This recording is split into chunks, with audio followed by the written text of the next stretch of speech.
மதுரை மாவட்ட ஆட்சியர் அலுவலகத்தில் பொங்கல் விழா கோலாகலமாக நடைபெற்றது. இதுகுறித்த கூடுதல் விவரங்களை எமது செய்தியாளர் ராஜ்குமார் வழங்க கேட்கலாம். வணக்கம் ராஜ்குமார், விவரங்கள் என்ன?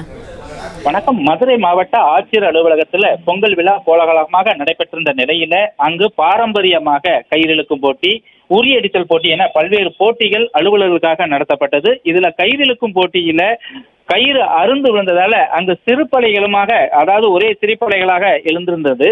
மதுரை மாவட்ட ஆட்சியர் அலுவலகத்தில் பொங்கல் விழா கோலாகலமாக நடைபெற்றிருந்த நிலையில இங்கு ஒவ்வொரு டிபார்ட்மெண்டாக, அதாவது அனைத்து டிபார்ட்மெண்ட்டும் அந்த அலுவலக கலெக்டர் ஆட்சியர் அலுவலக வளாகத்துல பொங்கல் வைத்து அவர்கள் பொங்கல் விழாவை மிக சிறப்பாக கொண்டாடி வந்தனர்.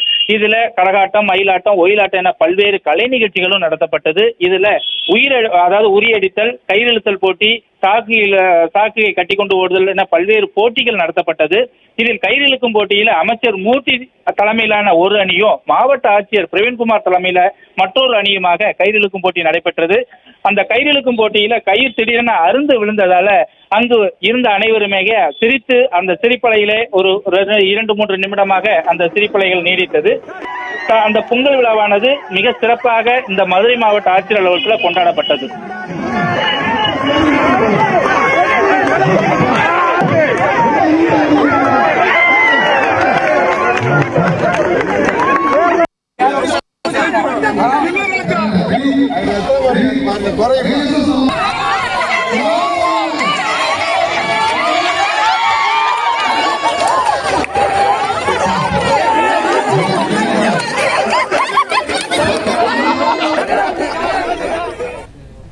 பிளே ஸ்டோர் மற்றும் ஆப் ஸ்டோரில் இருந்து பாலிமர் செயலியை QR கோடு மூலம் பதிவிறக்கம் செய்யுங்கள்.